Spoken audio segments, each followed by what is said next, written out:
ರಾಜ್ಯದಲ್ಲಿ ನಡೆದಿರುವಂತಹ ಬಿಟ್ಕಾಯಿನ್ ಹಗರಣಕ್ಕೆ ಸಂಬಂಧಿಸಿದಂತೆ ಜಾರಿ ನಿರ್ದೇಶನಾಲಯ ಎಂಟ್ರಿಯಾಗಿದ್ದಾಗಿದೆ.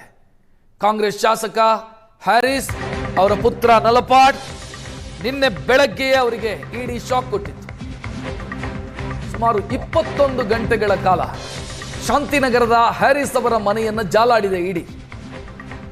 14 ಮಂದಿ ಇಡಿ ಅಧಿಕಾರಿಗಳಿದ್ರು. ಭದ್ರತೆಗಾಗಿ ಸಿಆರ್ಪಿಎಫ್ ಸಿಬ್ಬಂದಿ ಇದೆ. ಹಾರ್ಡ್ ಡಿಸ್ಕು, ವಿದೇಶಿ ವ್ಯವಹಾರದ ಬ್ಯಾಂಕ್ ದಾಖಲೆಗಳು ಇದೆಲ್ಲ ವಶಕ್ಕೆ ಪಡೆದಿದ್ದಾರೆ. ವಿಚಾರಣೆಗೆ ಕರೆದಾಗ ಬರಬೇಕು ಅನ್ನುವಂಥ ಸೂಚನೆಯನ್ನ ಕೂಡ ಅಧಿಕಾರಿಗಳು ಕೊಟ್ಟಿದ್ದಾರೆ. ಡಿಜಿಟಲ್ ದಾಖಲೆಗಳನ್ನು ವಶಕ್ಕೆ ಪಡೆದಿದ್ದಾರೆ ಇಡಿ ಅಧಿಕಾರಿಗಳು. 3 ಕಾರುಗಳಲ್ಲಿ ನಲಪಾಡ್ ಮನೆಯಿಂದ ತೆರಳಿದ್ದಾರೆ ಅಧಿಕಾರಿಗಳು. ನಿನ್ನೆ ಬೆಳಗ್ಗೆ 6:30 ಎಂಟ್ರಿ ಆಗಿದ್ರು ಇಡಿ ಅಧಿಕಾರಿಗಳು. ಮುಂಜಾನೆ 3:30 ದಾಳಿ ಮುಗಿಸಿ ಮನೆಯಿಂದ ತೆರಳಿದ್ದಾರೆ ಅಧಿಕಾರಿಗಳು. 21 ಗಂಟೆಗಳ ಕಾಲ ಪರಿಶೀಲನೆಯನ್ನ ಮಾಡಲಾಗಿದೆ.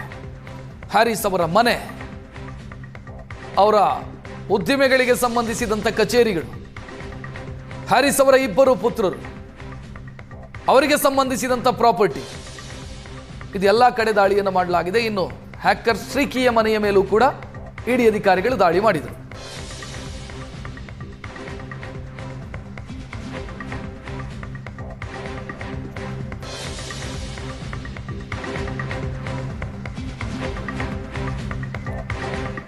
ಹ್ಯಾರಿಸ್ ಅವರ ಪುತ್ರ ನಲಪಾಡ್ ನಿನ್ನೆ ಬೆಳಗ್ಗೆ ಅವರಿಗೆ ಇಡಿ ಶಾಕ್ ಕೊಟ್ಟಿತ್ತು. ಸುಮಾರು 21 ಗಂಟೆಗಳ ಕಾಲ ಶಾಂತಿನಗರದ ಹ್ಯಾರಿಸ್ ಅವರ ಮನೆಯನ್ನು ಜಾಲಾಡಿದೆ ಇಡಿ. 14 ಮಂದಿ ಇಡಿ ಅಧಿಕಾರಿಗಳಿದ್ರು. ಭದ್ರತೆಗಾಗಿ ಸಿಆರ್ಪಿಎಫ್ ಸಿಬ್ಬಂದಿ ಇದೆ. ಹಾರ್ಡ್ ಡಿಸ್ಕು, ವಿದೇಶಿ ವ್ಯವಹಾರದ ಬ್ಯಾಂಕ್ ದಾಖಲೆಗಳು ಇದೆಲ್ಲ ವಶಕ್ಕೆ ಪಡೆದಿದ್ದಾರೆ. ವಿಚಾರಣೆಗೆ ಕರೆದಾಗ ಬರಬೇಕು ಅನ್ನುವಂಥ ಸೂಚನೆಯನ್ನ ಕೂಡ ಅಧಿಕಾರಿಗಳು ಕೊಟ್ಟಿದ್ದಾರೆ. ಡಿಜಿಟಲ್ ದಾಖಲೆಗಳನ್ನು ವಶಕ್ಕೆ ಪಡೆದಿದ್ದಾರೆ ಇಡಿ ಅಧಿಕಾರಿಗಳು. 3 ಕಾರುಗಳಲ್ಲಿ ನಲಪಾಡ್ ಮನೆಯಿಂದ ತೆರಳಿದ್ದಾರೆ ಅಧಿಕಾರಿಗಳು. ನಿನ್ನೆ ಬೆಳಗ್ಗೆ 6:30 ಎಂಟ್ರಿ ಆಗಿದ್ರು ಇಡಿ ಅಧಿಕಾರಿಗಳು. ಮುಂಜಾನೆ 3:30 ದಾಳಿ ಮುಗಿಸಿ ಮನೆಯಿಂದ ತೆರಳಿದ್ದಾರೆ ಅಧಿಕಾರಿಗಳು.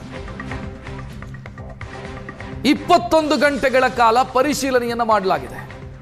ಹ್ಯಾರಿಸ್ ಅವರ ಮನೆ, ಅವರ ಉದ್ದಿಮೆಗಳಿಗೆ ಸಂಬಂಧಿಸಿದಂಥ ಕಚೇರಿಗಳು, ಹ್ಯಾರಿಸ್ ಅವರ 2 ಪುತ್ರರು, ಅವರಿಗೆ ಸಂಬಂಧಿಸಿದಂಥ ಪ್ರಾಪರ್ಟಿ, ಇದೆಲ್ಲ ಕಡೆ ದಾಳಿಯನ್ನು ಮಾಡಲಾಗಿದೆ. ಇನ್ನು ಹ್ಯಾಕರ್ ಶ್ರೀಕಿಯ ಮನೆಯ ಮೇಲೂ ಕೂಡ ಇಡಿ ಅಧಿಕಾರಿಗಳು ದಾಳಿ ಮಾಡಿದರು.